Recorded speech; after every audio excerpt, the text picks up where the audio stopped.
আমরা যারা বিভিন্ন অন্যায় লিপ্ত ছিলাম, শয়তানের ওয়াসওয়াসায় পড়ে, দুনিয়ার মোহে পড়ে, বন্ধু বান্ধবের আড্ডায় পড়ে, কেউ মাদকের সাথে জড়িত, কেউ জুয়া ক্যাসিনোর সাথে জড়িত, কেউ হিরোইন আফিমের সাথে জড়িত, কেউ বিভিন্ন ধরনের বেহায়াপনা বেল্লাপনার সাথে জড়িত।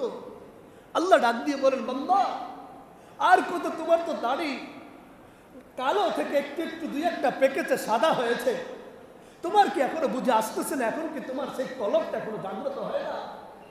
আল্লাহ ডাক দিয়ে বলেন, ওয়াল্লাযীনা আলাম ইয়ানি লিল্লাযীনা আমানু আন তাখশা কুলুবুহুম লিযিকরিল্লাহ। ও আমার বান্দা, আর কতকাল তুমি অন্যায় করবা, আর কতকাল তুমি জুলুম করবা, নির্যাতন করবা, তোমার নফসের উপরে জুলুম করবা, আর কতকাল বিপদে থাকবা? বান্দারে এখনো সময় আছে, এখনো সময় আছে।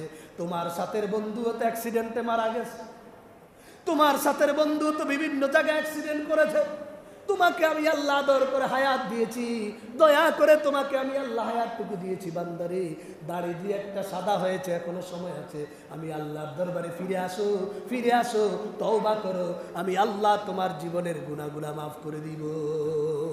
সুবহানাল্লাহ।